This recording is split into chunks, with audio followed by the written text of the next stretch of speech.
Olá, muito boa noite a todos. Começo por dar as boas-vindas, a todos os que se juntaram hoje para estar connosco nesta sessão, neste webinar dedicado à nutrição entérica e à comparticipação, o essencial para a farmácia. E diria que, em primeiro lugar, agradecer, a disponibilização de tempo das vossas agendas, que é uma hora que muitas vezes é a hora da agenda pessoal, depois de um dia de trabalho, por isso agradecer também essa vontade de estar connosco e de nos acompanhar.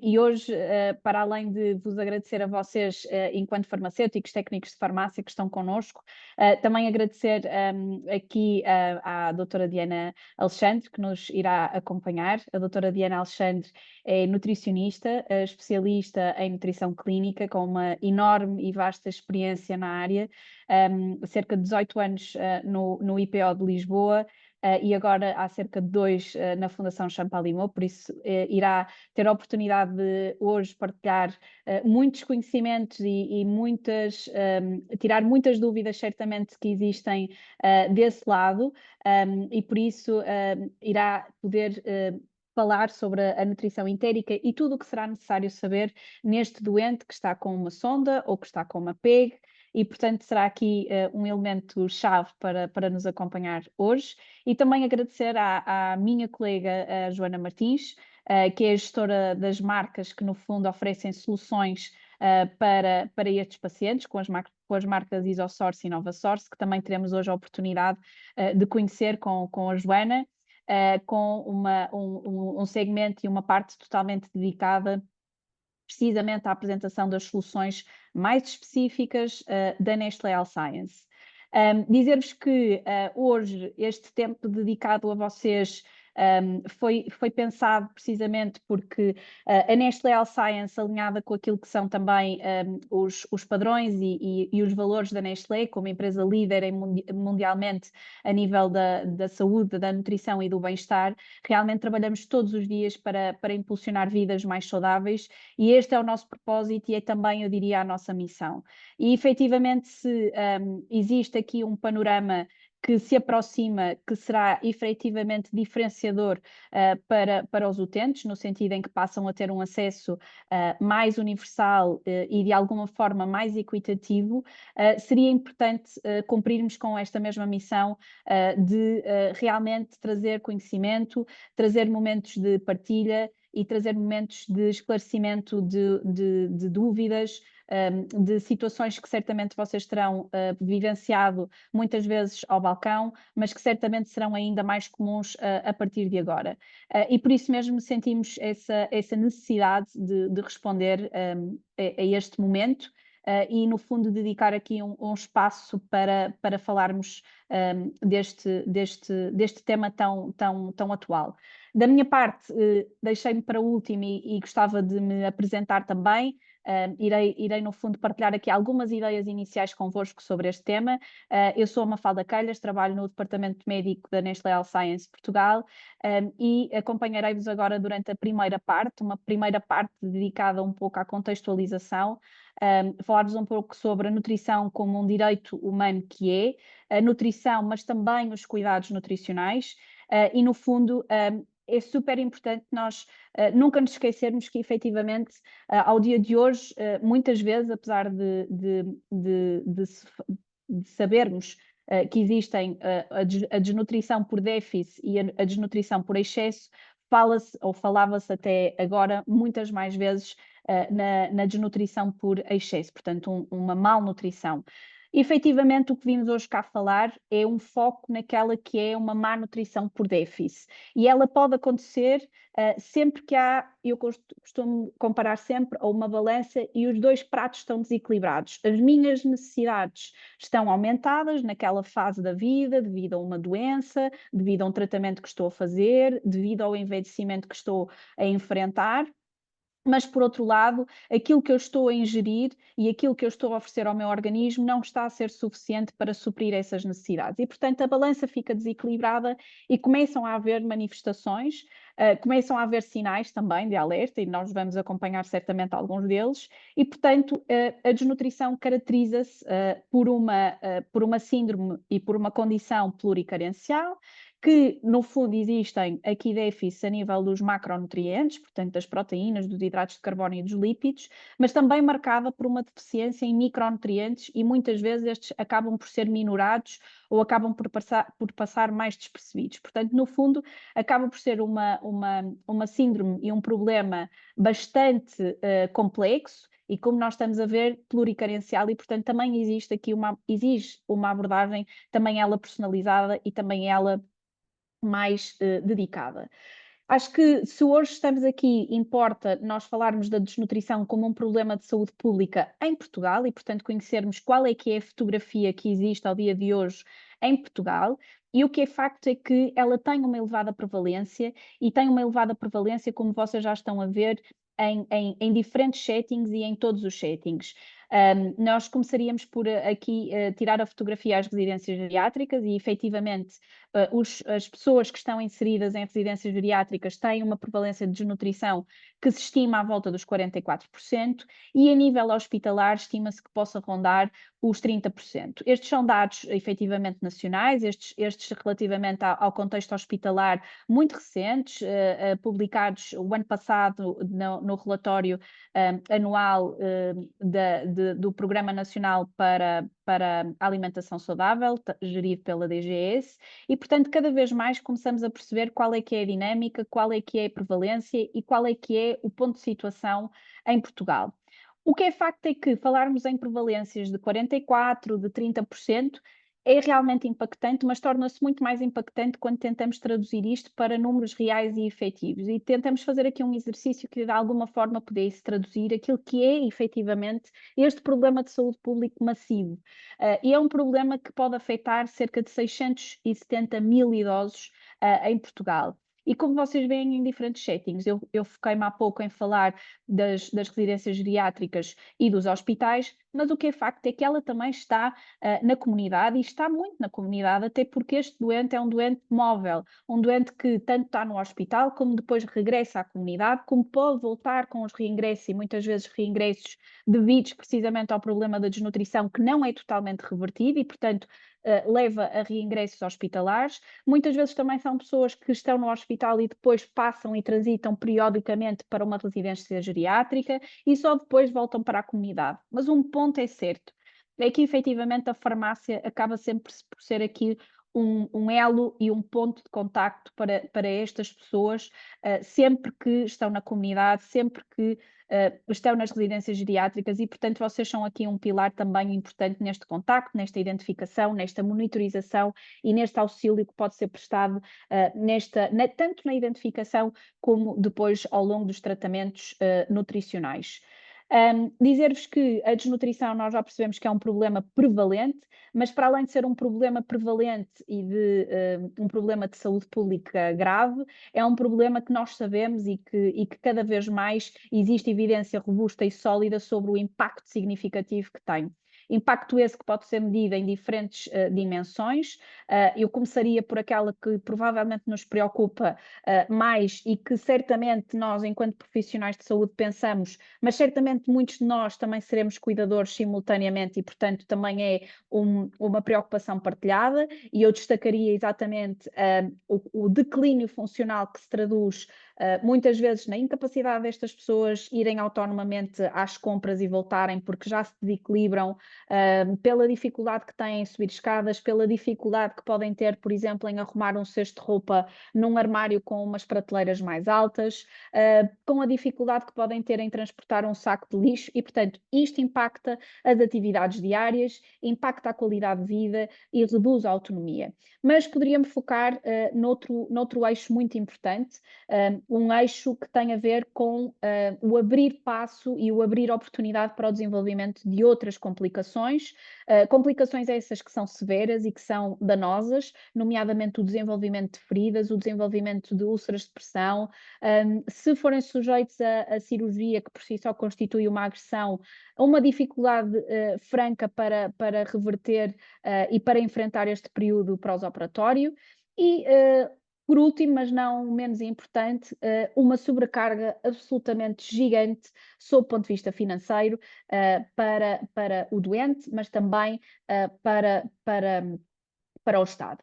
Eu diria que tudo isto parece um cenário bastante negro, e é, mas eu acho que há um raio de luz que é o raio de luz em que esta é uma condição que é possível reverter, não é definitiva, e o importante é realmente ser identificada precocemente, estar atento aos sinais que podem dar as primeiras pistas, rastrear, encaminhar para profissionais de saúde que possam diagnosticar com mais precisão e depois, então, fazer uma intervenção nutricional que seja personalizada e que consiga promover medidas que, no fundo, revertam e devolvam esta qualidade de vida e este estado mais funcional às pessoas. Nós sabemos atualmente que cerca de 50, vou arredondar, por cento das pessoas que são identificadas a nível hospitalar são intervencionadas. É um número realmente simpático e animador.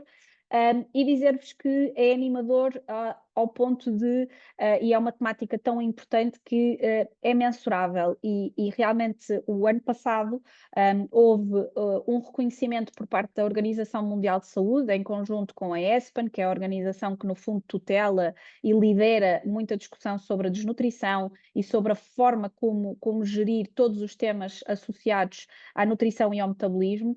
E realmente aquilo que se consegue perceber notoriamente é que com a intervenção nutricional eficaz, personalizada e a tempo, conseguimos reduzir todas aquelas comorbilidades que falávamos mesmo anteriormente, conseguimos reduzir não só os internamentos, mas também o tempo que dura este internamento e eu acho que super importante, conseguimos poupar vidas. E eu não queria deixar-me só por este position paper que foi lançado, que é um reconhecimento inequívoco da importância da temática pela Organização Mundial de Saúde, e diria que talvez pela primeira vez existe um reconhecimento e uma preocupação tão forte, mas queria trazer-vos também um estudo que me parece super importante e que traz aqui considerações realmente diferenciadoras, em que, efetivamente, num hospital na Suíça, onde foram analisados cerca de 2.500 pessoas num ano, com uma intervenção, lá está, personalizada e com recurso à terapêutica nutricional, foi possível observar uma melhoria dos outcomes clínicos e foi possível salvar vidas. E, no fundo, aquilo que se conseguiu foi, através de uma melhoria, e isto pode parecer óbvio, com a intervenção nutricional, uma melhoria daquilo que se oferecia em calorias e em proteínas, sobretudo, com o reforço através de suplementos nutricionais orais. Conseguiu-se efetivamente reduzir em 4% as complicações severas que ocorriam nestes doentes ao final de um mês. Conseguiu-se demonstradamente verificar que havia uma melhoria de tudo aquilo que tinha a ver com a recuperação da força e da massa muscular, e, portanto, aqui uma regressão da incapacidade e do declínio funcional e uma melhoria deste desempenho das atividades diárias. E, por outro lado, aquilo que falávamos há pouco, por cada 37 pessoas foi possível salvar uma vida, o que significa que ao final de um ano, neste universo todo, salvaram-se 70 vidas com esta intervenção. É impressionante e é aqui que eu sinto genuinamente que o poder da nutrição se faz sentir e realmente demonstra esta capacidade extraordinária de reverter situações críticas. Por isso é importante e é realmente urgente dar resposta a este problema de saúde público, e isto passa não só por aquilo que vimos, que é identificar e intervir, mas acima de tudo garantir que depois da intervenção existe realmente acesso a esta terapêutica.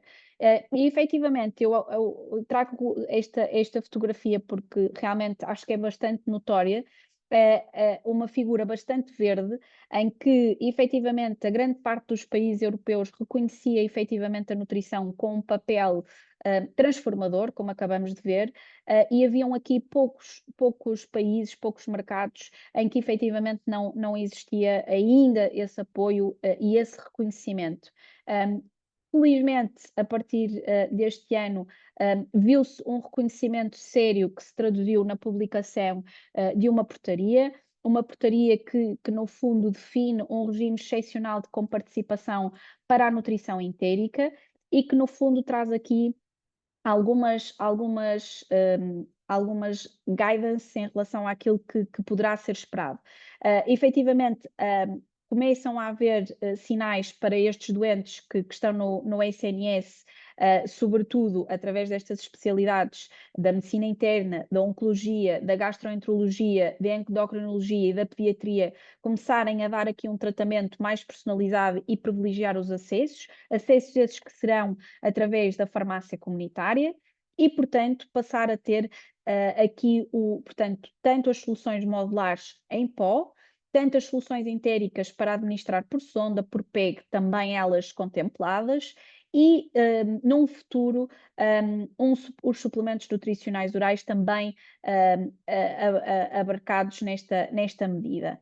Digo isto porque, efetivamente, aquilo que está previsto nesta portaria é uma implementação gradual ao longo de 3 anos no que diz respeito à percentagem de comparticipação que o Estado dará a estes doentes do Sistema Nacional de Saúde. A nutrição entérica, como vimos há pouco, e os modulares começam ainda este ano com 37%, portanto estamos a aguardar que o Infarmed faça essa publicação para que efetivamente se torne visível nos sistemas de prescrição e nos vossos sistemas de farmácia para abastecerem os doentes, com uma comparticipação de 37%. Em 2026 passaria para 69% e em 2027 para 90%. Portanto, uma implementação gradual em que o doente vai tendo um apoio significativamente maior a cada ano e a partir do ano 27 passa a ser 90% a taxa fixa de comparticipação. Como referi há pouco, os suplementos nutricionais orais ainda não se ativam no momento atual. Espera-se portanto, uma comunicação por parte do Ministério da Saúde para a ativação. Neste momento não há uma data fixa e, portanto, coloquei aqui não aplicável porque não temos ainda essa data. Está contemplado na portaria que passem a ser, mas ainda não tem uma data de quando entra em vigor, ao contrário da entérica por sonda e os modulares. E, portanto, há aqui realmente uma transformação daquilo que é o paradigma atual. Eu diria que o papel da farmácia torna-se absolutamente essencial. Já vimos que existem aqui muitos momentos de despiste. Eu trouxe aqui aquilo que é uma boa prática internacional que se chama Nutrition Care Process, que no fundo está assente em 3 grandes pilares: rastrear esta pessoa, ou seja, identificar efetivamente sinais de risco, perdas de peso, perdas de apetite, portanto, realmente identificar este risco, a avaliação depois nutricional e depois, por fim, a intervenção pura e dura, em que vocês também acabam por ter um papel, muitas vezes nas questões da adesão, muitas vezes nas complicações que já vamos ver também com a doutora Diana nas sondas, e portanto um papel extremamente ativo e extremamente útil e muitas vezes de primeiro contacto com o paciente. Portanto, hoje, dedicado a este tema, acreditamos também que, sendo a semana da sensibilização para a malnutrição, começou ontem e termina este domingo, não poderíamos deixar de dizer que para nós estamos certos que este é o caminho. É realmente importante também, enquanto Nestlé, estarmos do lado dos profissionais de saúde e podermos ajudar a desmistificar as dúvidas, desmistificar as preocupações e, acima de tudo, ajudarmos a que estas pessoas possam viver com mais qualidade de vida. E por isso mesmo, convidamos a doutora Diana para falar exatamente sobre tudo aquilo que se precisa de saber nestes doentes que vão estar então com PEG e com sonda. E por isso, doutora Diana, para além de bem-vinda, passo-lhe a palavra. Olá, olá, muito boa noite a todos que não nos vemos, ou nós não nos vemos, mas já temos aqui uma sala muito quente, muito cheia de pessoas, que é super bom saber, pronto, porque é de facto um tema muito, muito importante e que foi aqui muito bem apresentado pela doutora Mafalda Queilas, esta questão da desnutrição, esta questão desta viagem que efetivamente muitos dos nossos doentes fazem entre estar no hospital, em que nós temos felizmente uma capacidade, pronto, QB de fazer estas triagens, de fazer o seu seguimento, a sua orientação, mas depois que vão para a comunidade, mas que podem sempre ser doentes a regressar, ou do hospital, ou mesmo de casa, irem para outras instituições, e em que de facto aqui garantir um bom suporte nutricional é mesmo essencial. Portanto, é um tema que é muito sensível para nós, obviamente como profissionais de saúde, mas também como familiares, como conhecidos de pessoas que efetivamente lidam com estas situações no seu dia a dia e doentes que, por alguns motivos, necessitam até no ponto de vista aqui da nutrição entérica, deste tipo de suporte nutricional durante muito tempo da sua vida. Por isso, tudo o que pudermos fazer melhor para eles é sempre muito útil. Pronto. Avançando então agora neste tema sobre a nutrição entérica, vamos ver então aquilo que são aqui questões que achamos relevantes do ponto de vista da contextualização e de entendermos aqui melhor esta dinâmica e esta problemática e tudo aquilo que é inerente a este tipo de suporte nutricional. Vamos então aqui avançar, peço desculpa, mas não estou a conseguir passar. Ok, agora sim. Pronto, obviamente não precisamos de dizer, mas claro que a nossa via de eleição para a alimentação é obviamente a nossa via mais fisiológica desde que nascemos, portanto a alimentação oral é aquilo que todos nós deveríamos de ter e de ser possível para todos nós e para todos os nossos doentes. Infelizmente, por vezes, não é possível, ou de forma transitória, ou mesmo de forma permanente, e quando nós pensamos naquilo que é a pirâmide ou na cascata da intervenção, a seguir a uma nutrição oral que pode não ser suficiente ou que não é mesmo possível, aquilo que podemos então fazer. A nutrição entérica é, claro, do ponto de vista de suporte nutricional, artificial QB, não é propriamente artificial, não estamos a falar de nada artificial, estamos a falar de nutrientes, de bons nutrientes que muitas das vezes têm que ser pensados para serem administrados por sondas, mas é sem dúvida, depois daquilo que é a impossibilidade de uma boa ingestão nutricional e o alcance das necessidades por via oral, será aqui a via de eleição, por ser obviamente também ela mais fisiológica, se compararmos com a última fase aqui desta pirâmide, aqui neste afunilamento, aquilo que seria a nutrição parentérica, portanto a ser administrada por via endovenosa. Ora, em relação à nutrição entérica, e aqui se me conseguirem acompanhar nesta imagem, já percebemos que, sem dúvida, que é fundamental fazer uma triagem dos doentes quando estão internados ou se estiverem, por exemplo, num lar ou numa unidade de cuidados continuados, enfim, são vários os settings, tal e qual como a doutora Mafalda Queiras explicou muito bem, onde é de facto necessário nós fazermos esta primeira triagem e identificarmos muito categoricamente quais são os doentes que estão em maior risco de desenvolver desnutrição ou que possam já estar desnutridos. E depois, com base nisso, percebermos como é que vai ser então o nosso desenho, a nossa intervenção nutricional e que tipo de suporte é que estes doentes vão ter. Ora, do vosso lado esquerdo, se o trato gastrointestinal estiver funcionante, estiver preservado, com capacidade de motilidade mantida, com capacidade de absorção, claro que a nossa indicação é para a utilização desse mesmo tubo digestivo e vamos optar, obviamente, pela nutrição entérica. Quando não é possível, ou seja, quando não é possível ou o doente alcançar, absorver, ingerir aquilo que são as suas necessidades totais pela via entérica, pode necessitar da nutrição parentérica ou eventualmente até de um suporte nutricional misto. É sempre possível uma nutrição parentérica associada a uma nutrição entérica, mas também podem ser realidades apenas de uma ou de outra.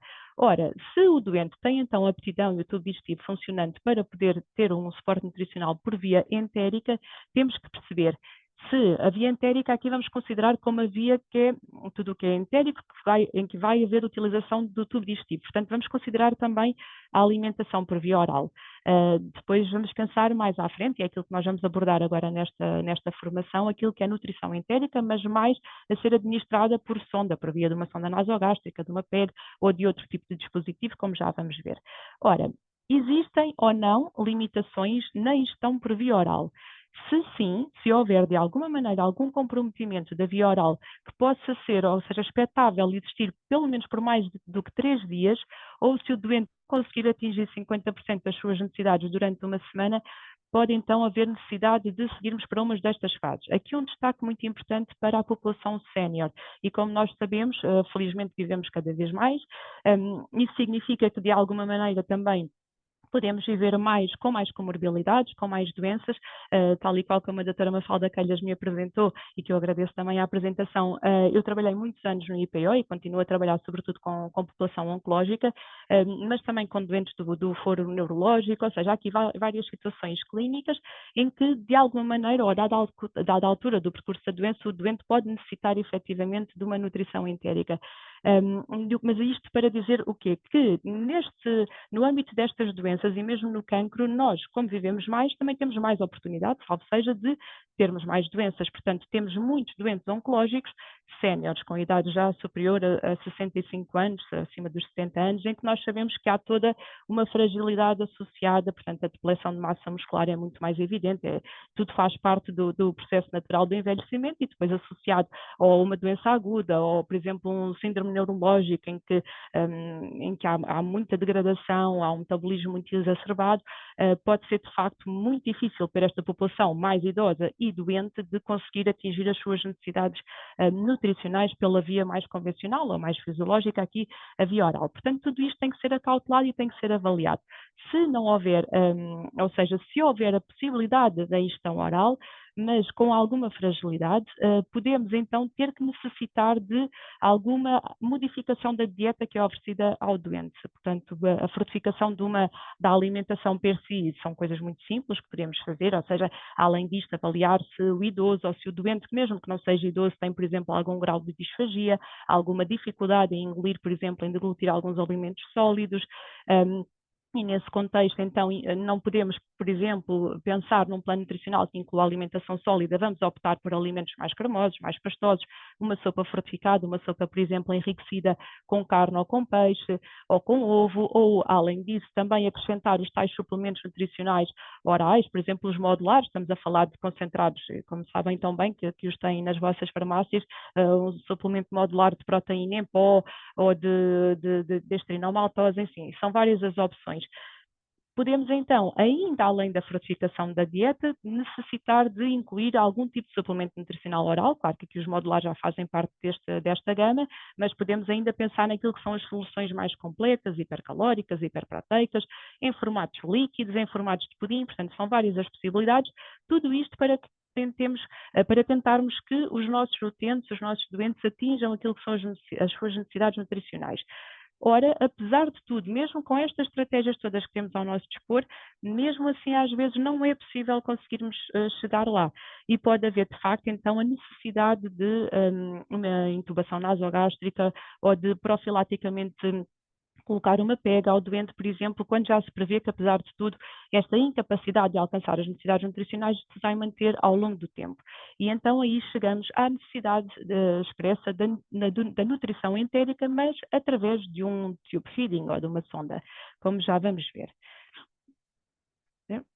Aqui, peço desculpa, só passar aqui o slide. Estou aqui com alguma dificuldade. Ok, não. Não sei se a doutora Mafalda me consegue ajudar. Ok.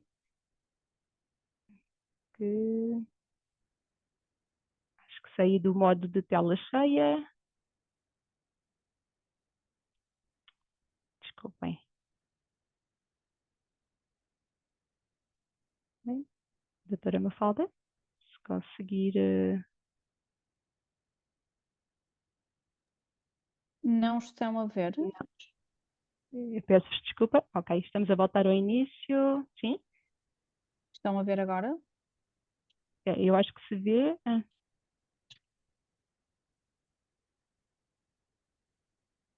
Estão a ver a tela toda, doutora Diana?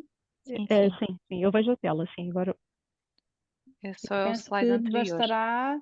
bastará clicar para ter o controle de volta, porque está consigo. Basta mexer o rato e ficará. Ok. Certo. Sim? Desculpem. Já está. Vou só voltar atrás. Ok, peço imensa desculpa. Nabices de computador. Ok, então, pronto, agora sim.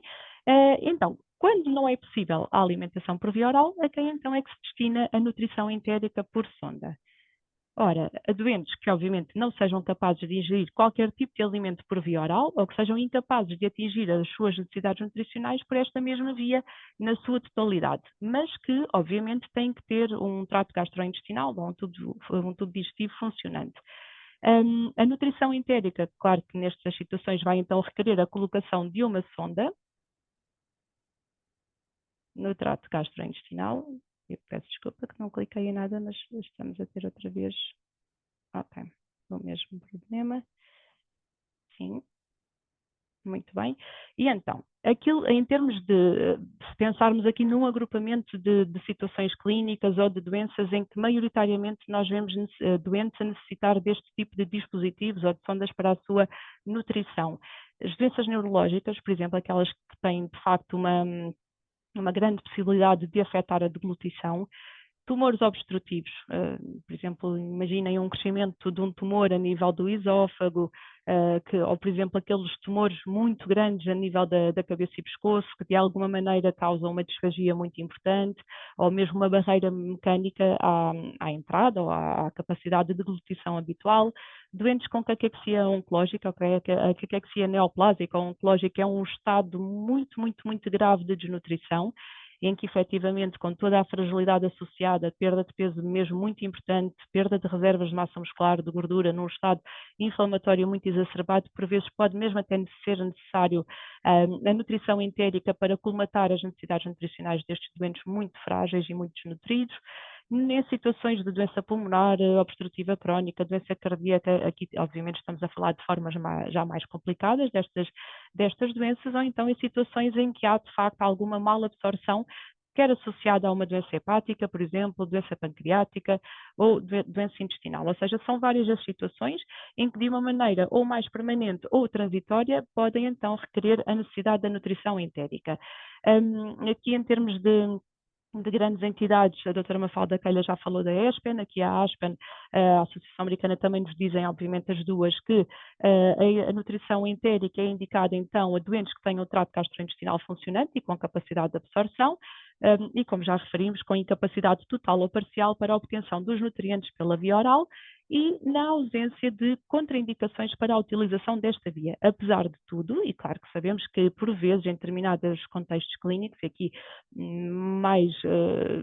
maioritariamente vemos estas situações mais em contexto de internamento hospitalar, por vezes pode não ser possível a nutrição entérica, ou seja, através de uma sonda a um doente, ou seja, são situações de contraindicação absolutas aqui para a nutrição entérica, por exemplo, as situações de isquemia intestinal, um abdômen agudo, uma perfuração do intestino, uma hemorragia gastrointestinal aguda, uma oclusão do intestino, por exemplo, há certos, aqui mais no contexto do cancro, que é muito notório, alguns tumores mais obstrutivos, por exemplo, desde tumores ginecológicos ou algum tumor gástrico que invada ali, de certa forma, alguma porção do duodeno, do intestino delgado ou mesmo do intestino grosso, por exemplo, há o crescimento de um cancro do cólon, massas muito grandes e que a dada altura podem mesmo causar uma obstrução importante, e até a resolução desse quadro ou a seguir uma cirurgia importante do ponto de vista gastrointestinal pode efetivamente não ser possível e ser mesmo uma contraindicação absoluta à nutrição entérica. No entanto, são situações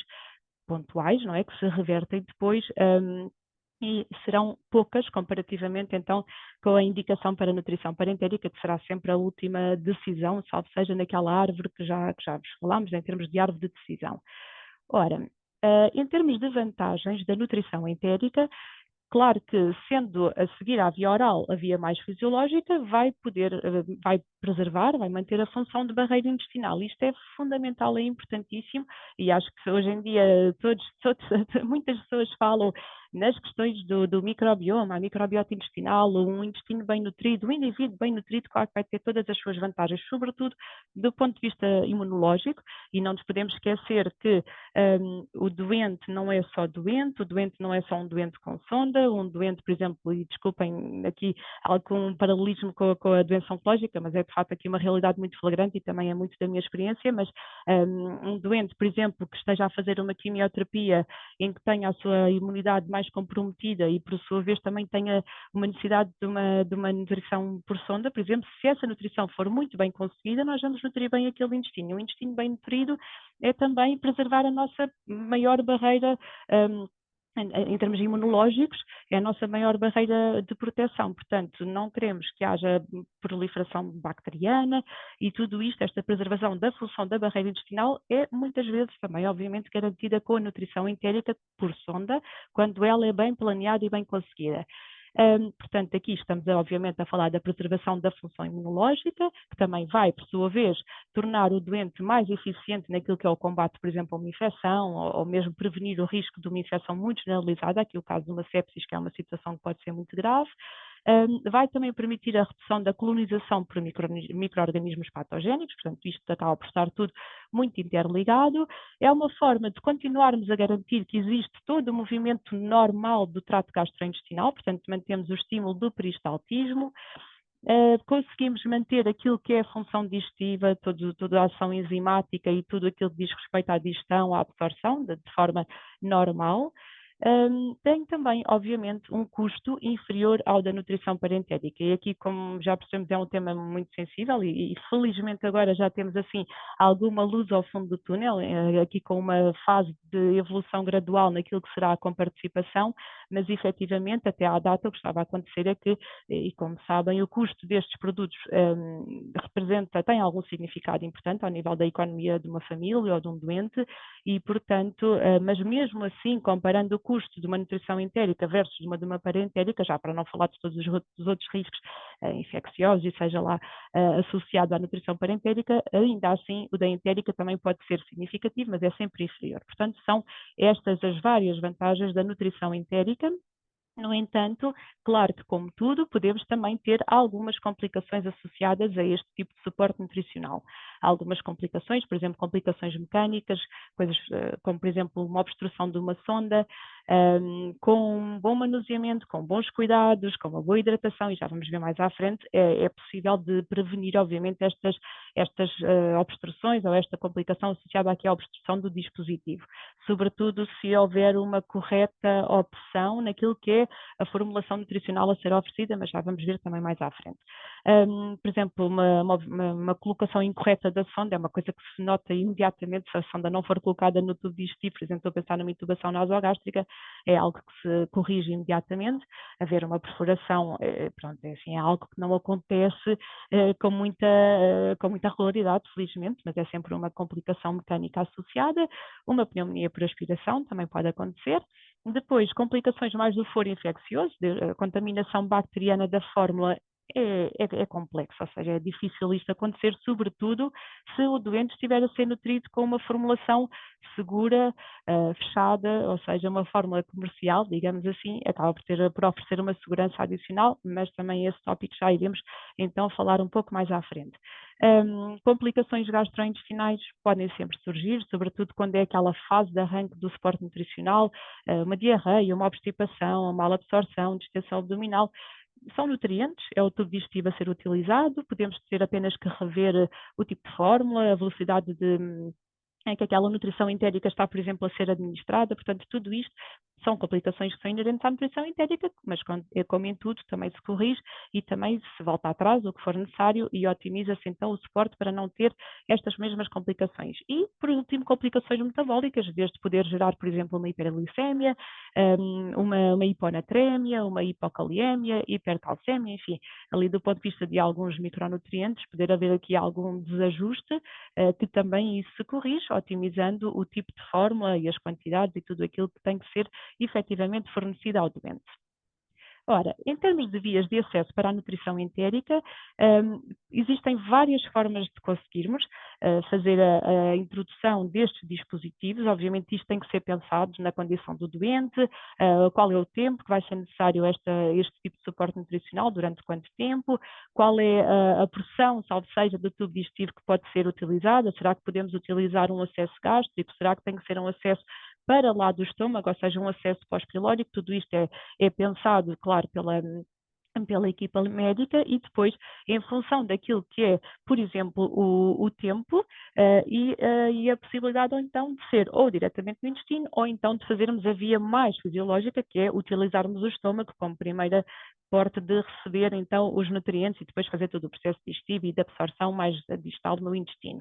Ora, o que vai aqui diferenciar em termos de via de acesso para a nutrição entérica é que, de facto, o fator tempo, na prática, e aqui só um parênteses, por vezes nem sempre acontece assim, mas aquilo que está previsto e que é o mais correto é que quando pensamos numa necessidade da nutrição entérica por um curto prazo, ou seja, que seja aqui inferior a 4, 6 semanas, vamos pensar naquilo que é uma sonda nasogástrica ou num acesso nasojejunal. Portanto, aqui estamos a falar num procedimento muito simples. Se for um doente que não tenha nenhuma complicação mais mecânica, estou a pensar, por exemplo, um doente com um cancro do esófago que não seja possível uma intubação às cegas, pode necessitar, de facto, de algum controle endoscópico, mas coloca-se essa sonda com alguma facilidade.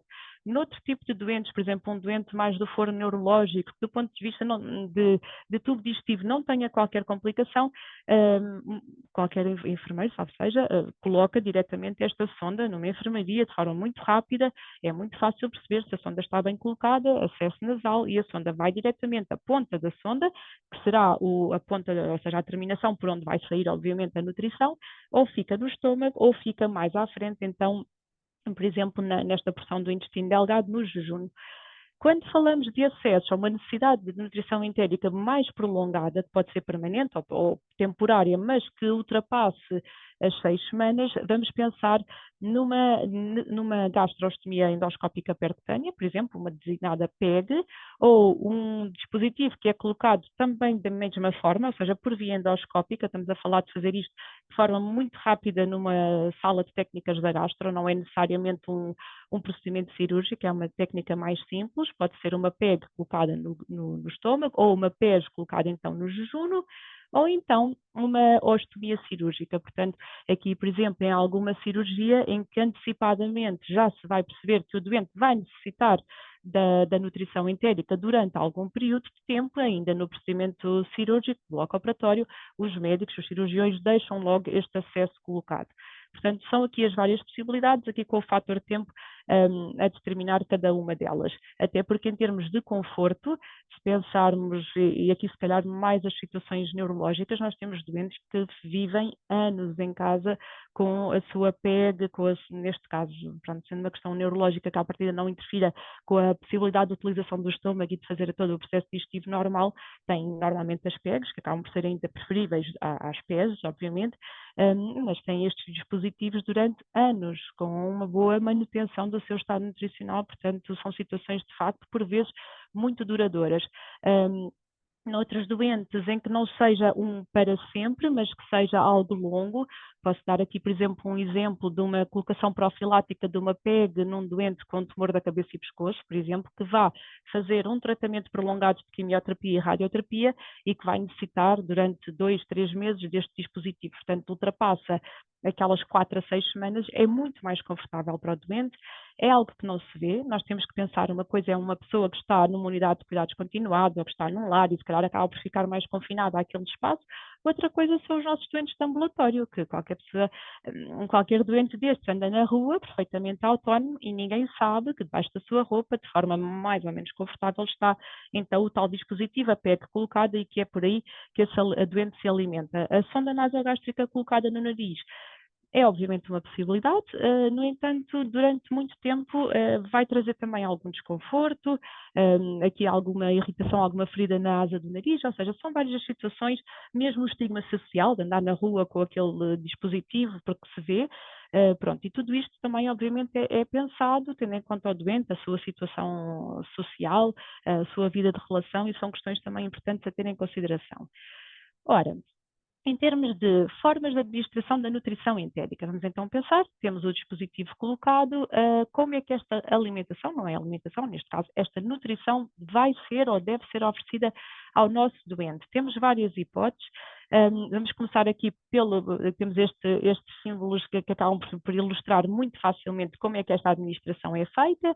A nutrição entérica contínua é uma administração da nutrição entérica que vai ser controlada por uma bomba infusora, ou seja, vamos pensar que isto tudo começa no ambiente hospitalar, mas há sempre a possibilidade de, em casa, mimetizarmos estas mesmas condições. Ou seja, temos muitos doentes que vão para casa e que, por alguma questão de logística ou de melhor tolerância, ou seja, pelo motivo que for, vão, de facto, necessitar deste controle gota a gota, controlado por uma bomba que é programada para controlar o ritmo da infusão. Ou seja, pode ser administrada nas 24 horas. Aqui dou-vos um exemplo, por exemplo, doentes em unidades de cuidados intensivos. Salvo seja, não há dia, não há noite para aquele doente, sobretudo se for um doente que esteja ventilado, que esteja a dormir, acaba por poder fazer a sua nutrição de forma segura e com mais vantagens, no sentido em que, se calhar, nas 24 horas consegue mais facilmente atingir o volume total daquilo que é o expectável para atingir as suas necessidades nutricionais, com menor risco de aspiração de conteúdo. Não é suposto nós estarmos deitados durante a madrugada e estarmos continuamente a sermos alimentados. Obviamente que aqui estamos a falar de situações clínicas muito específicas e com o máximo de vigilância, toda a monitorização por parte da equipa clínica, portanto, enfermeiros, médicos que estão permanentemente nestas unidades. Mas também há a possibilidade disto acontecer numa enfermaria hospitalar. Em casa, se calhar, vamos imaginar, ou num doente mais ambulatório, mas que está internado ou que está em casa, se calhar vamos pensar numa nutrição entérica também administrada em débito contínuo, ou seja, gota a gota, controlado pela bomba infusora, mas que vai ser uma nutrição designada de cíclica. Vamos mimetizar aquilo que será o período de jejum noturno e depois, durante o período todo diurno, até à noite, o doente é então nutrido gota a gota, com o controle nessa bomba infusora, através da sua sonda nasogástrica, através da sua PEG, qualquer que seja o dispositivo. Podemos ainda optar por uma nutrição entérica intermitente, Então aqui vamos ter, durante um período curto, com os espaçamentos a cada 4 a 6 horas de uma administração da nutrição entérica, que pode correr, salvo seja, ser administrada entre 20 a 40 minutos, depois temos uma pausa de 4 a 6 horas, e isto vai acontecendo algumas vezes ao longo do dia. Ou então aquilo que é designado a nutrição entérica em bolos. O bolos é praticamente a via, não é a via, é a forma, em termos de esquema de administração da nutrição entérica, algo que seria mais não fisiológico, no sentido que é o que mais se aproxima do nosso cotidiano, ou seja, da nossa facilidade de fazermos as várias refeições ao longo do dia, ou seja, haver aqui um quase polifracionamento não alimentar, mas nutricional, a ser administrado pela via entérica através de uma sonda. Portanto, estamos a falar de administrações que podem ser um pouco ou mais rápidas, mas já vamos ver mais à frente, que podem ser dadas 6 vezes, 8 vezes, 5 vezes ao longo do dia, consoante os horários, consoante a tolerância do doente, mas de uma maneira global são estas então as formas possíveis de administrar a nutrição entérica por sonda. Ora, aqui em termos de resumo, aquilo que é a perfusão contínua, é então controlada, como já vos tinha referido, com a tal bomba infusora. Temos aqui só fazer aqui um parênteses, em relação aos doentes que são mais desnutridos ou que têm o tal risco de desnutrição e que são avaliados em contexto hospitalar, imaginem que esse doente já está algo frágil, desnutrido e já não se nutre, já não se alimenta devidamente há vários dias.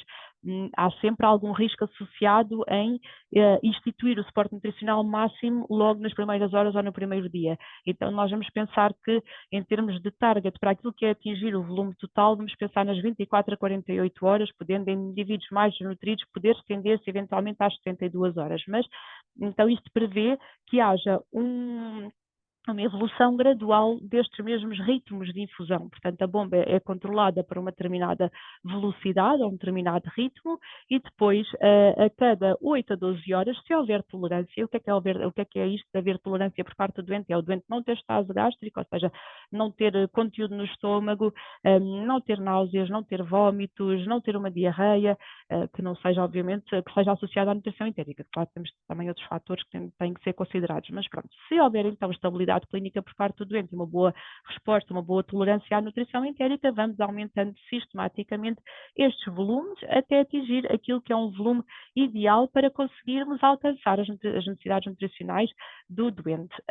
Em termos de ritmos de infusão, vamos pensar que doentes mais instáveis, mais frágeis, se calhar podem começar com 20, 30 mililitros por hora e depois vamos aumentar 10 a 20 mililitros a cada 8 a 12 horas, em doentes que estão perfeitamente bem, sem qualquer complicação do ponto de vista de desnutrição ou qualquer dificuldade a nível da utilização do tubo digestivo, do trato gastrointestinal, vamos poder começar, imaginemos, a um ritmo de 40 mililitros hora e passado algumas horas, se calhar aquele doente já vai aumentar para 55 ou 60 mililitros hora e assim sucessivamente.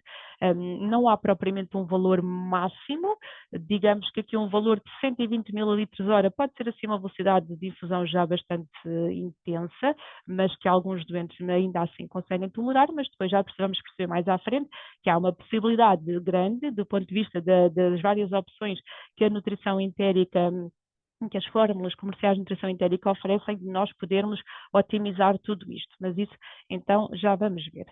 Ora, em termos da perfusão contínua, como já vos referi, então, temos aí essa imagem aí do meio é a tal bomba infusora, que é onde se coloca o tal ritmo da infusão.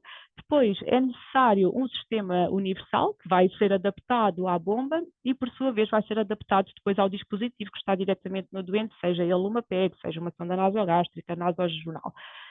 Vantagens desta perfusão contínua, portanto, gota a gota, controlada com a bomba infusora. Pode diminuir então a frequência de diarreia, é um método mais controlado, vai sendo gota a gota, o intestino vai absorvendo e numa diarreia descontrolada pode efetivamente ser o método preferencial.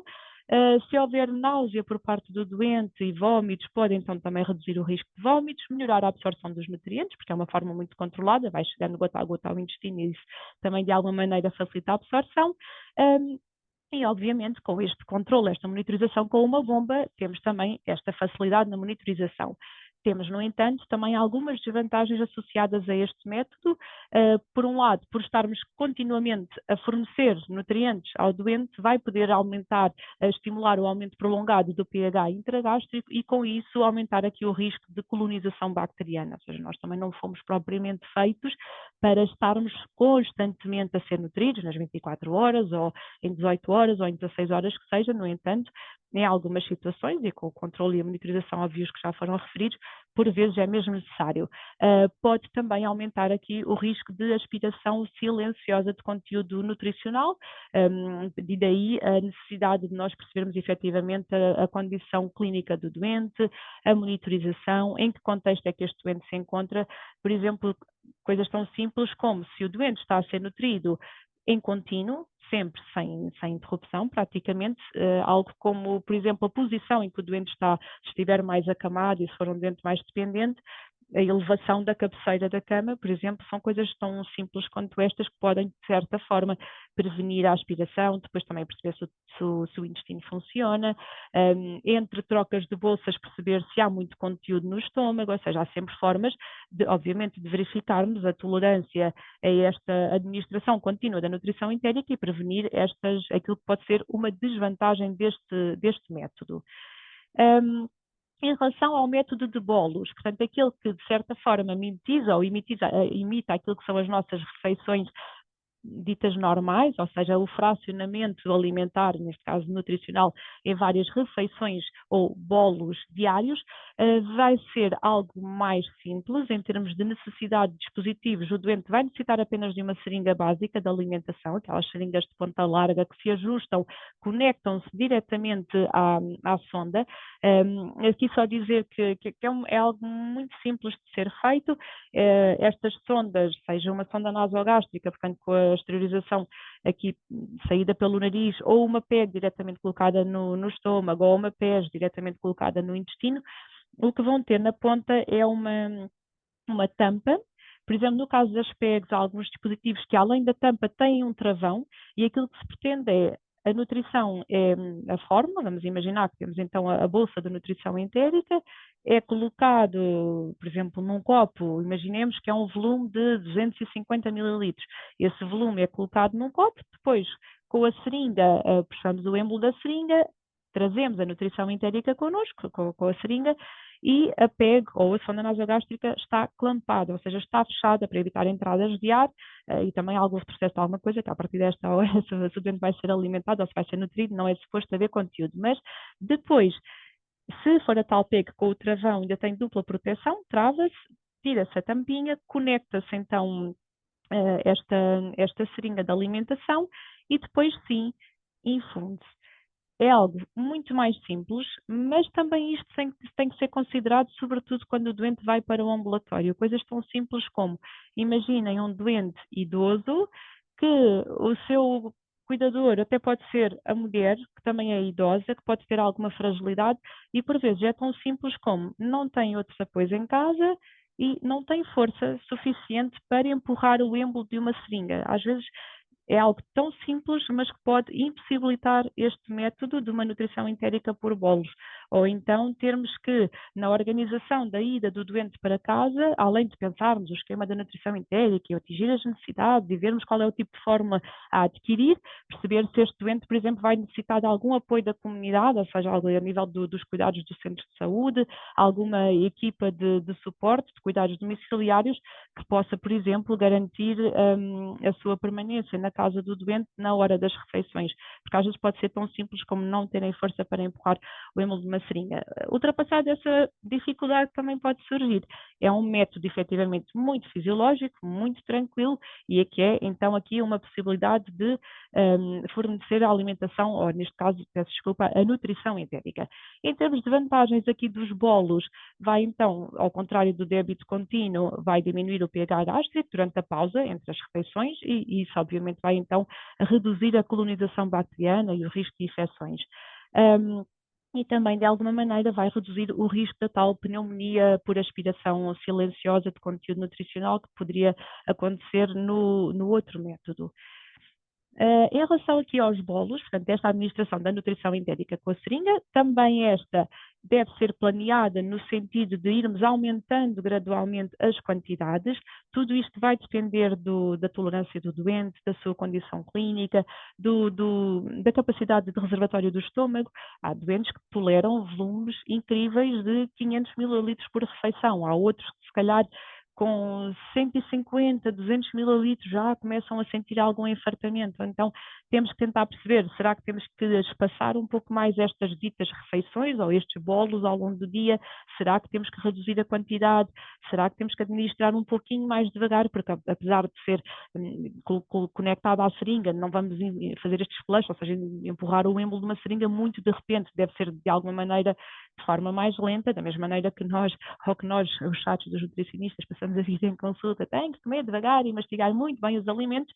Na nutrição entérica, se está a ser administrada diretamente no estômago do doente, também convém evitar que seja uma introdução muito abrupta, demasiado rápida da nutrição naquele estômago ou naquele intestino. Portanto, aqui em relação à administração por bolos, também ela vai ser planeada com alguns saltos graduais em termos de quantidades. Portanto, podem ser aumentos de 60 mililitros ou de 50 ou 60, aqui até podemos ajustar logo, olha, em cada refeição seguinte aumento uma seringa. Pronto, estas seringas também são muito, e que as vendem também, obviamente, estão sempre disponíveis nas farmácias. Normalmente é só perceberem, ok, o volume ou é de 50 ou é de 60, também existem as seringas de 100 mililitros, e aí planeamos, ou aumenta meia seringa, ou aumenta uma seringa na toma seguinte, e assim sucessivamente, até que ao fim das tais, idealmente, 24 a 48 horas, então o doente consiga atingir aquilo que é o volume total da nutrição entérica para atingir as suas necessidades energéticas, ou seja, calóricas, proteicas, etc. Pronto, em termos aqui dos volumes de 200 a 400, é como vos digo, é mais ou menos aquilo que é à partida tolerável.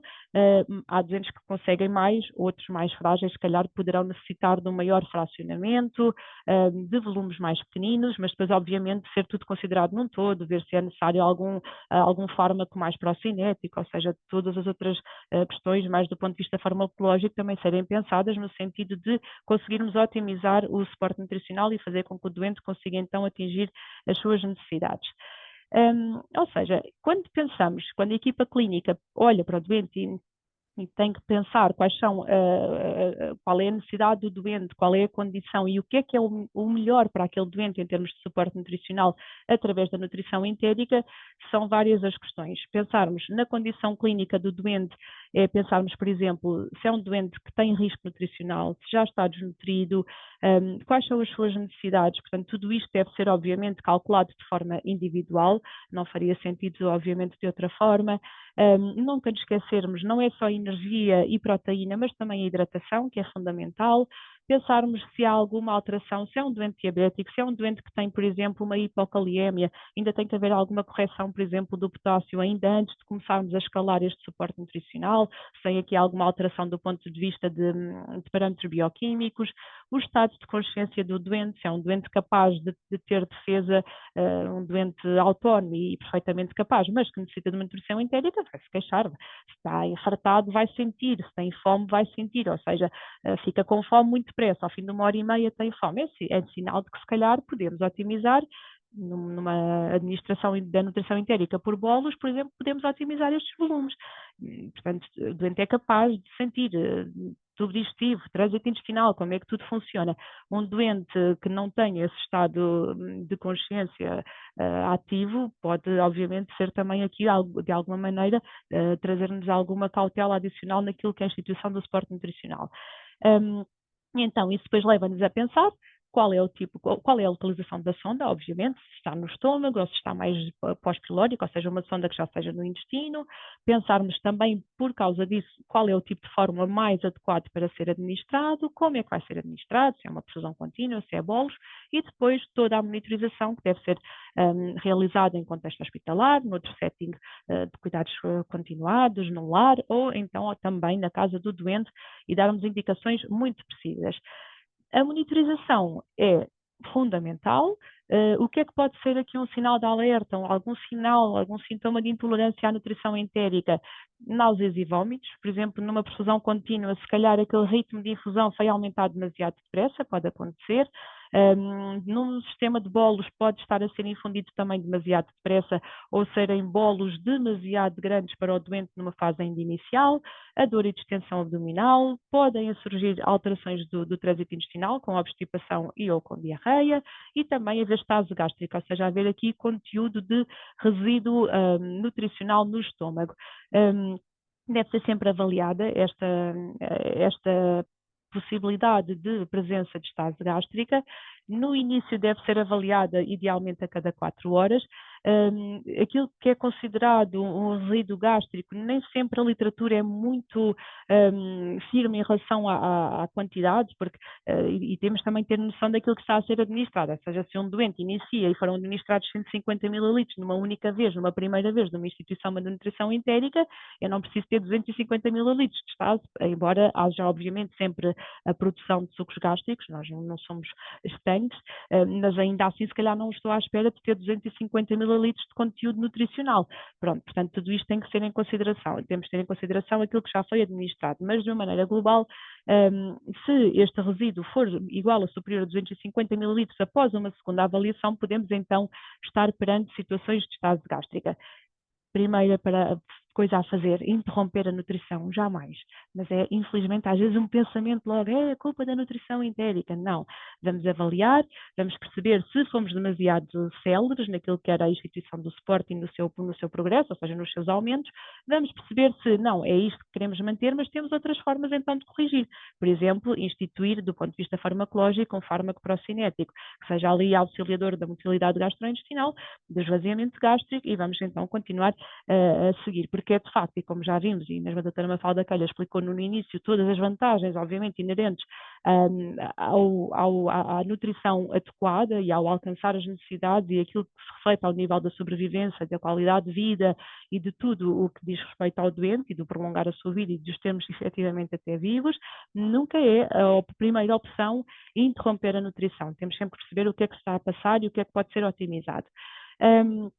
Claro que pode, claro, acontecer alguma situação em que, de facto, o resíduo gástrico seja francamente superior e aí sim poderá ser necessário suspender a nutrição entérica e reavaliar toda a situação do doente e, eventualmente, nestas situações, pensar numa nutrição diretamente no intestino, que ultrapasse esta situação de incapacidade do estômago de fazer o correto esvaziamento.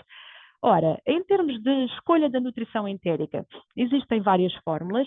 Em termos daquilo que são formulações mais poliméricas, ou seja, em que temos os nutrientes intactos, em que toda a capacidade digestiva deve estar salvaguardada, porque vai ser necessária para fazer a hidrólise, para fazer a digestão e depois a absorção destas fórmulas, elas podem ser standard isocalóricas, hiperproteicas, aqui já com uma concentração da proteína em relação ao valor energético total, e hipercalóricas, fórmulas que num mililitro de solução vão fornecer 1,5 quilocalorias ou até fórmulas mais concentradas em que num mililitro de fórmula vamos conseguir oferecer ao doente 2 quilocalorias. Portanto, são fórmulas que normalmente são toleradas pela maioria dos doentes. Existem versões depois que podem ser estas mesmas fórmulas, podem ser enriquecidas ou não com fibra, portanto isentas de fibra ou enriquecidas em fibra. Normalmente são fórmulas isentas de glúten, isentas de lactose, já para considerar aquilo que poderiam ser eventuais intolerâncias e que hoje em dia algumas são algo comuns, nomeadamente aqui a intolerância à lactose. Portanto, havendo um tubo digestivo funcionante, vamos utilizar à partida uma formulação polimérica que à partida vai então a ser suficiente para gerir e para salvaguardar as necessidades dos nossos doentes. Aqui apenas dizer-vos que existem algumas outras formas de nutrição entérica mais específicas por doença, fórmulas renais, fórmulas específicas para diabéticos, aqui no caso das renais, por exemplo, algum ajuste em termos do teor da proteína, em relação aos eletrólitos, ao fósforo, ao potássio, as fórmulas hepáticas aqui com aminoácidos de cadeia ramificada, com baixo teor também eletrólitos, pensarmos aqui em termos da função do fígado, mas também função do pâncreas, às vezes algo alteradas que podem ser mais úteis estas fórmulas mais específicas. ou então fórmulas mesmo enriquecidas a alguns imunonutrientes, por exemplo, uma arginina, uma glutamina, pensarmos aqui em doentes, por exemplo, com aquelas feridas, úlceras por pressão, em que de facto podem ter aqui uma mais-valia com uma fórmula mais específica que ofereça então, além daquilo que é o target para as calorias e para as proteínas, também tenha aqui algum acréscimo do ponto de vista do papel fundamental de alguns agentes mais imunomoduladores, cicatrizantes, etc. Ok. Eu peço desculpa, mas acho que houve aqui alguma situação, porque não era suposto eu dizer-vos já obrigada. Não sei se... Eu posso ajudar. Sim, Mafalda, Estamos um obrigada. bocadinho apertados de horas. Sim, então eu vou... Não sei se Ok. isto foi um sinal divino, Se calhar, desculpem. Estão a ver, é a mas desvantagem de eu vou. estar a falar sozinha. Não é não, não é não. Está a ser super interessante. Vou voltar só a partilhar a tela. Digam-me, por favor, se já está a ver-se. Sim, Sim? Ok, ok, vou-me sim. Então silenciar e eu a doutora prometo que Diana já tem. vou correr, muito, muito. Ok. Até porque não sei, se calhar a doutora Joana depois vai falar destas questões. Portanto, só para terminar, existem também ainda fórmulas semi-alimentares, em que os nutrientes já estão mais digeridos de alguma maneira, portanto já há aqui uma hidrólise prévia das proteínas, por exemplo, a fórmula como os lípidos, as gorduras também são oferecidas, requerem menos oxidação e acaba por ser mais fácil a absorção para alguns doentes aqui com a capacidade de absorção mais comprometida. Então, vou aqui avançar. Pronto. A hidratação, só para terminar, antes de passarmos aqui a um caso, é também fundamental, embora seja a nutrição entérica com formulações líquidas, não é totalmente água, obviamente, são nutrientes, portanto, vão oferecer 75% a 80% da água, mas depois nos nossos planos nutricionais temos que garantir a água para além daquilo que é a água ou líquido proveniente da nutrição entérica. Também apenas dizer-vos que a água introduzida no final das refeições, ou dos bolos, por exemplo, nessa administração, ou mesmo na troca das bolsas, é fundamental para evitar aquela tal complicação que já foi referida anteriormente, que é a obstrução da sonda. Ora, apenas dizer que quando então o nosso doente vai para o domicílio, claro que a equipa multidisciplinar terá que considerar então qual é a melhor oferta de nutrição entérica a fazer, dizer-vos que isto é sempre obviamente uma realidade, pensarmos qual é a melhor fórmula para estes doentes, mas depois capacitarmos o doente que vai para casa. Portanto, quando o doente tem alta, não vai para casa com uma sonda nasogástrica ou com uma PEG e não leva absolutamente nada com ele. Portanto, o plano nutricional deve ser instituído e depois devem ser dadas orientações muito precisas sobre o nome da fórmula que deve adquirir, onde é que vai adquirir e ter uma noção daquilo que no total do dia precisa de quê? De uma bolsa de nutrição entérica, de 2, de 3, para o doente minimamente. Depois, quando chega à farmácia, já saber de forma mais precisa o que é que há então de fazer em termos de encomenda. Portanto, na farmácia, saber qual é a fórmula de nutrição entérica que lhe foi prescrita, qual é a dose diária de produto que vai necessitar e depois então pensar logo no número de embalagens que vai adquirir para não ter que ir todos os dias fazer esta aquisição. Pronto, obviamente, e depois pensarmos se é uma nutrição entérica de curta duração, são 2, 3 semanas, adquire ou encomenda o produto para esse período, ou então será algo mais permanente, fazê-lo então com alguma antecipação daquilo que são as encomendas quando se dirige à farmácia. Aqui apenas para vos dizer que do ponto de vista da escolha da nutrição entérica, existem ainda alguns doentes que também pelas questões às vezes económicas se veem obrigados a fazer a nutrição entérica de forma mais caseira ou artesanal, através de sopas, de batidos, etc. Não é uma impossibilidade, mas traz muito mais riscos, é sempre muito mais difícil nós garantirmos o suporte nutricional sempre seguro do ponto de vista de controle microbiológico e naquilo que é o atingimento das necessidades nutricionais nestas, por exemplo, uma concentração de uma quantidade de proteína através de uma carne ou de um peixe ou de um ovo numa sopa vai fazer com que esta sopa fique muito mais densa, o doente para conseguir atingir aquilo que são as suas necessidades nutricionais vai precisar de um maior volume e há muito mais riscos de sedimento, de possibilidade de obstrução da sonda, portanto acaba por ser comparativamente com as fórmulas comerciais, apesar de tudo, algo mais frágil para os nossos doentes. Ora, em termos de complicações de um doente em casa com uma sonda, são praticamente as mesmas que já foram referidas, portanto é mesmo importante perceber qual é a dinâmica do doente, quais são os seus horários, qual é o método de administração da nutrição entérica e depois, obviamente, avaliar sempre a integridade da sonda, até se esta está em bom estado, nas sondas ou nas pegas de longa duração, a dada altura têm que ser trocadas, garantir a entrada da água para higienizar, para garantir a integridade também daquele equipamento, daquele dispositivo, e depois aquilo que é a gestão dos estoques, ou seja, se é um doente que está com uma bomba difusora e que requer os sistemas e requer também a troca da sonda e a disponibilidade da bomba difusora, ou se requer apenas a aquisição das seringas, além das bolsas da nutrição entérica. Ora, eu estou mesmo a terminar, vou só então aqui apresentar-vos um caso, isto é tudo real, um caso dos últimos meses que me tem acompanhado agora na Fundação Champalimau, de uma doente com um cancro do esófago, que tem então uma PEG para a sua nutrição. Foram estabelecidas 1.500 calorias como necessidades nutricionais totais para esta doente e 73 gramas de proteína. É uma doente que tem conseguido manter de forma espetacular o seu peso, tem sido mesmo incrível.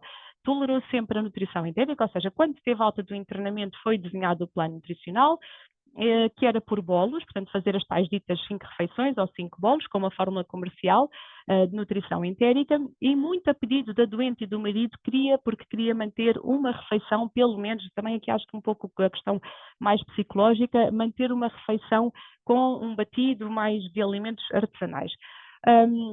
Então, esta senhora manteve-se do seu peso, foi à consulta, os dados sempre muito corretos, e agora aqui o que é que acontece? Mais tarde volta à minha consulta de nutrição e eu aqui vou-vos pedir ajuda, porque esta senhora, apesar de manter o peso, estava a tolerar muito bem a sua nutrição entérica pela sua PEG, e conseguiu aumentar até os volumes daquilo que estava previsto. No entanto, a principal queixa desta doente, na altura, no dia 28 de julho de 2025, era obstipação. Eu agora vou-vos pedir a vossa ajuda para me ajudarem aqui a resolver esta questão. O que é que fazemos para melhorar a obstipação desta doente nesta altura?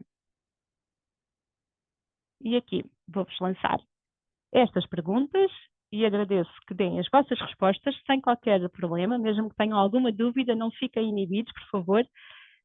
Como é que vamos gerir a obstipação da doente? Será que vamos substituir a fórmula comercial da nutrição entérica por sopas de legumes e batidos de fruta, para termos aqui mais fibra? Vamos introduzir uma fórmula de nutrição entérica com fibra e rever o aporte hídrico? Vamos introduzir fórmula de nutrição entérica com fibra ou introduzir um laxante líquido pela gastrostomia?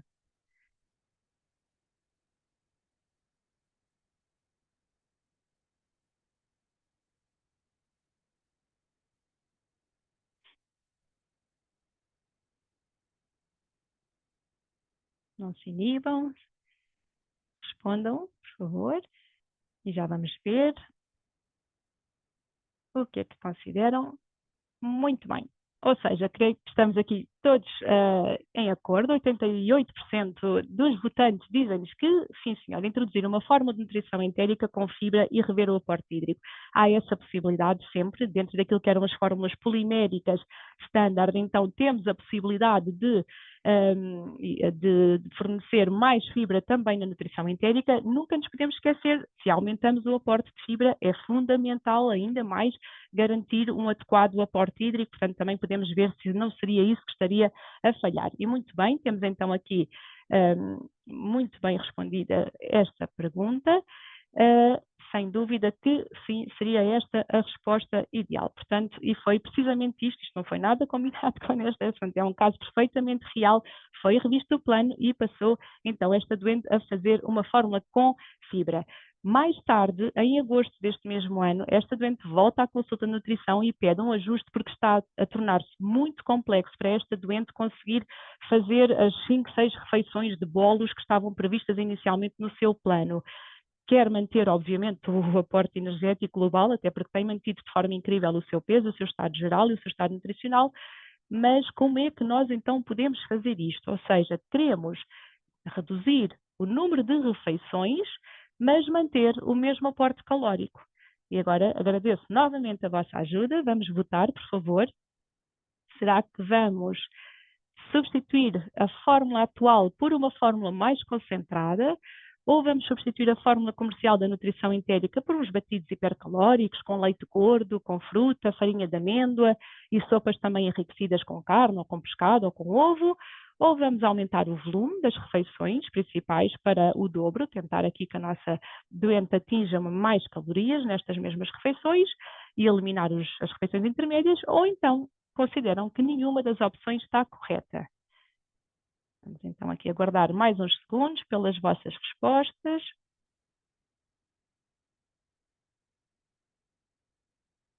E será que já temos?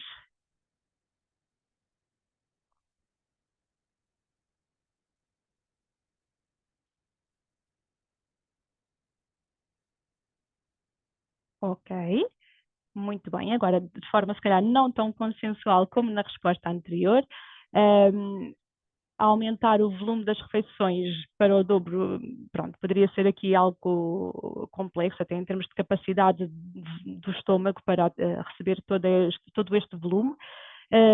Os batidos hipercalóricos, mesmo assim, é sempre mais complexo conseguirmos chegar lá, quando, sobretudo, em doentes, e no caso deste casal, desta doente que até consegue adquirir a sua nutrição entérica por sonda, não sei se recordam, dentro das poliméricas há a possibilidade então de, no mesmo mililitro, em vez de oferecermos, por exemplo, 1 quilocaloria ou 1,5 quilocalorias, até podemos chegar às 2 quilocalorias e aqui aumentarmos de forma tranquila no mesmo volume, fazemos uma maior concentração, pensando que esta doente tinha o tubo digestivo perfeitamente funcionante, não tinha diarreia, não ficava assim com grandes fases gástricas, aliás, nunca tinha resíduo gástrico entre as administrações e efetivamente foi isso que foi feito e com muito boa tolerância por parte da doente. Portanto, ajustámos a nutrição entérica, reduzimos o número de refeições, os ditos bolos, e concentramos então esta formulação. E desta forma mantemos a doente, que até à data de hoje está muito bem, felizmente também graças a este suporte nutricional. Muito obrigada e peço desculpa aqui também já pelo tempo que demorei. Muito obrigada.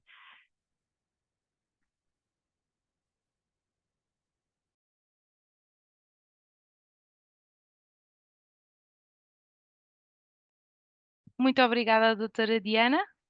Cabe-me a mim então agora apresentar as soluções nutricionais da Nestlé. Eu penso que assim já estão a ver. De facto, a Mafalda já me apresentou no início, eu sou a Joana, trabalho há mais de 15 anos na Nestlé e vocês, tenho quase a certeza que todos vocês conhecem a Nestlé, mas eu gostava de vos partilhar um bocadinho o nosso propósito, a nossa essência e a forma como nós, Nestlé, olhamos para a nutrição. From the miracle of birth, through feeding and discovery, tears and laughter, sickness and health, love, happiness, and growing old gracefully together. Nutrition is the science of life. Essential to our well-being, it nurtures us, shapes us, makes us who we are. But beyond providing sustenance and helping us to just stay healthy, it holds incredible untapped potential. At Nestlé Health Science, we're inspired to unlock the hidden power of nutrition. Supporting healthcare professionals, empowering young and old alike to live healthier through nutrition naturally.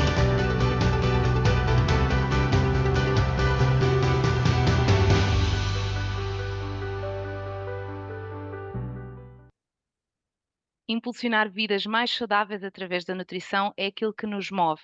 E, de facto, se olharmos para a nutrição dentro da Nestlé, a Nestlé tem uma vasta experiência, mais de 70 anos, com experiência, com investigação em torno da nutrição e, mais especificamente, da nutrição clínica. Depois, quando olhamos para esta experiência toda, começam a surgir soluções, começam a surgir produtos e nós temos que os encaixar e temos que construir, por um lado, marcas, por outro lado, gamas, e vamos assim organizando a nossa oferta. E esta não são as duas únicas marcas de nutrição clínica por sonda que nós, Nestlé, temos, mas são as duas que eu gostaria de focar hoje e são as duas que eu gostaria que tivesse aqui a vossa atenção. Por um lado, IsoSource é uma marca de soluções que respondem a necessidades nutricionais gerais e dentro de IsoSource temos diferentes produtos que têm diferentes combinações de proteína, de energia, com e sem fibra, portanto, há aqui um vasto leque de opções dentro da área de IsoSource. Depois, e como partilhava a doutora Diana, existem doenças mais específicas e para isso é preciso também aqui uma gama que responde mais a necessidades específicas, uma gama mais especializada, como por exemplo quando falamos de doentes com diabetes ou doentes com diarreias, NovaSource é a gama que vai responder nestes casos. Mas antes de passar aqui a produtos que gostava só de focar, e sendo muito, muito rápida, focaria na embalagem. A embalagem é muito importante, todas as nossas gamas de nutrição clínica por sonda têm esta embalagem, que tem esta tecnologia chamada SmartFlex. Destacava aqui 3 pontos. Por um lado, a segurança. A segurança aqui é chave nestes produtos e para isso destacava 3 pontinhos, que é 1. As tampas são universais, não é necessário nenhum adaptador, portanto, estas tampas encaixam em qualquer sistema. O sistema hermético permite evitar aqui contaminações, que sabemos que é muitas vezes um problema grave, e depois a sua composição estável da embalagem garante a integridade alimentar. Por outro lado, esta embalagem é muito conveniente. Na base da embalagem tem um anel que se consegue destacar e pode facilitar e estabiliza quando estamos a administrar, por exemplo, através de uma bomba. Portanto, quando temos que pendurar esta embalagem, tem este anel que facilita essa questão. E depois são transparentes, que já vimos aqui também por tudo aquilo que ouvimos hoje, que é muito importante estarmos a perceber a quantidade que estamos a administrar e o facto de ser transparente permite vermos o produto e vermos o conteúdo. Em terceiro, e não menos importante, também ela é amiga do ambiente. Esta embalagem é 100% reciclável, que nos dias de hoje todos nós nos devemos preocupar com estas questões da sustentabilidade. O nosso portfólio, como disse, é muito, muito vasto, mas não vou entrar nos diferentes produtos. Vou começar por vos apresentar o IsoSource 2.0 Protein. O IsoSource dentro da área de IsoSource é este o produto que nos vamos focar, é o que nós costumamos chamar o Ferrari das soluções entéricas por Sona e acho que este vídeo vai mostrar um bocadinho porque é que ele é tão especial para nós.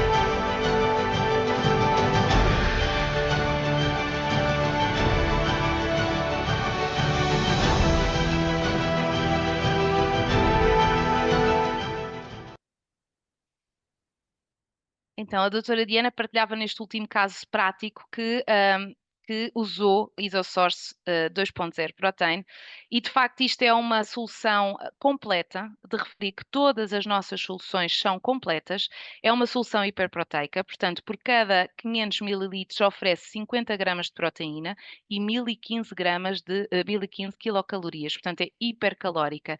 É muito importante para aqueles pacientes que como foi referido também durante esta formação, têm restrição de fluidos, têm estase gástrica ou querem em menor volume que nós administramos, ter a máxima concentração. Portanto, IsoSource Protein 2.0 é de facto, dentro da área de IsoSource, aquela sonda que eu destacaria. Depois falando da NovaSource. NovaSource então é uma gama especializada para pacientes com algum tipo de patologia extra. E aqui destacar que todas as nossas soluções de NovaSource têm uma fibra 100% solúvel, que é a goma guar parcialmente hidrolisada. Esta fibra está mais do que comprovado que tem diferentes benefícios e vou-vos partilhar em 2 das soluções quais os benefícios que esta goma guar oferece. Então, na gestão da diabetes, que sabemos que é um problema muito comum em Portugal e está cada vez mais acentuado, para estes diabetes nós temos uma sonda, uma solução completa que é Nova Source Diabetes. É uma solução que oferece 24 gramas de proteína, 535 quilocalorias e tem as tais 10 gramas de goma guar parcialmente hidrolisável.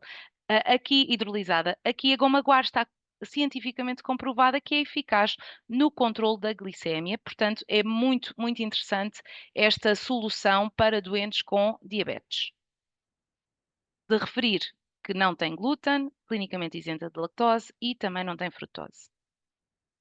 Outro problema que ouvimos hoje falar foi as diarreias, que são também bastante comuns nestes pacientes. E para a gestão da diarreia, temos aqui a nossa gama diferenciadora, que é a Nova Source GI Control. A Nova Source GI Control tem esta fibra solúvel, a goma guar parcialmente hidrolisada, que é especial para ajudar aqui no tratamento dietético de pacientes com problemas intestinais, problemas gastrointestinais. Portanto, quando eu tenho aqui algum tipo de patologia de diarreias, esta é uma solução muito interessante de incorporar.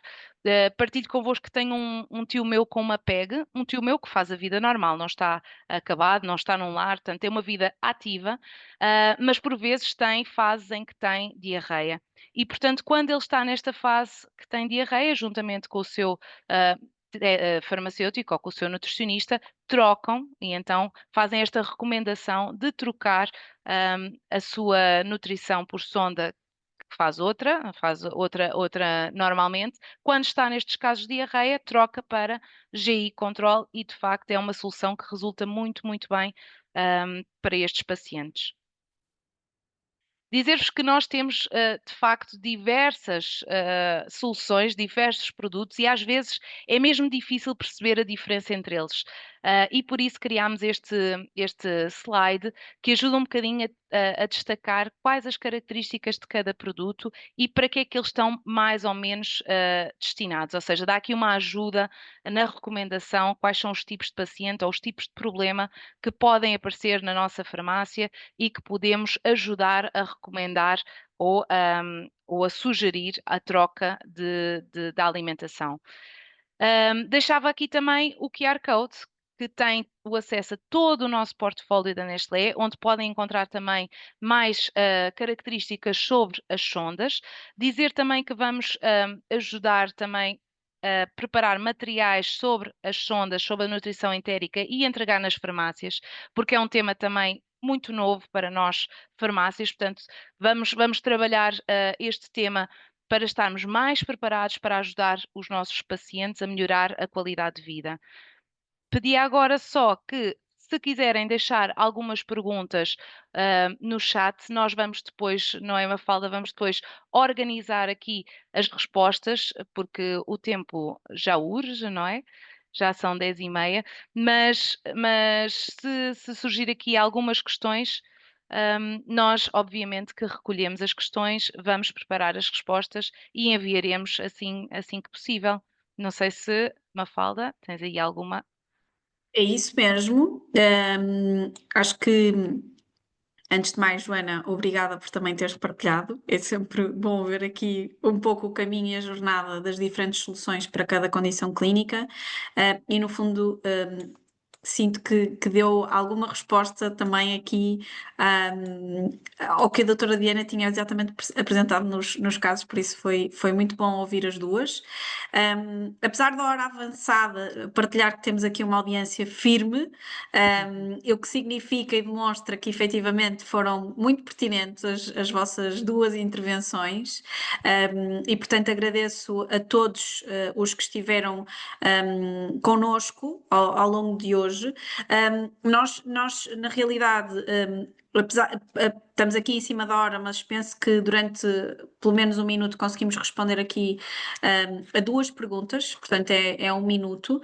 Uma tem a ver com uma questão técnica e prática, se podemos partilhar o QR Code porque não estavam a conseguir ler ou não tiveram tempo, portanto sim, iremos partilhar, não há qualquer tipo de problema. E outra gestão que está aqui presente tinha mais a ver com a questão deste novo regime de comparticipação dos produtos. Dizer-vos que, no fundo, a questão tinha a ver como é que estaria organizado e como é que seria todo este processo. Dizer-vos que, no fundo, o que está previsto, segundo a portaria, é uma organização por grupos genéricos, portanto, produtos que partilhem características comuns estarão dentro do mesmo grupo, e, portanto, terão a definição desse grupo com um preço de referência, definido então também por lei, e um preço máximo também atribuído. Portanto, no fundo, o utente terá esta dualidade, e a farmácia também, portanto, o preço de referência sobre o qual se comparticipa com a percentagem que tínhamos visto há pouco, e um preço máximo que não pode ser ultrapassado por nenhum operador. Qualquer questão que também, entretanto, vejamos que surge, iremos fazer chegar certamente todas as respostas. Eu acho que em nome da Nestlé terminaria a sessão agradecendo mais uma vez o tempo que dedicaram para estar connosco, porque acho que é realmente de agradecer o esforço, sobretudo do tempo pessoal depois de um dia de trabalho. E também eu gostaria de agradecer muito especialmente tanto à doutora Diana pela brilhante apresentação, aprendemos sempre muito, e tenho a certeza que saímos todos muito mais ricos de cá, por isso muito obrigada. E também agradecer muito à Joana Martins, porque sei que também estas dinâmicas familiares não são só para vocês farmacêuticos, também são para nós que estamos deste lado, e portanto também acho que me cabe fazer esse agradecimento, e também não deixar de agradecer a toda a equipa técnica que também está cá hoje connosco, da Escola de Pós-Graduação Saúde e Gestão, e no fundo contem connosco para os próximos passos, porque enquanto Nestlé iremos continuar a impulsionar vidas mais saudáveis, por isso espero genuinamente que nos possamos cruzar num futuro muito próximo. E muito obrigada, e o resto uma ótima semana. Uma boa noite e obrigada também. Obrigada. Boa noite. Deus, boa noite.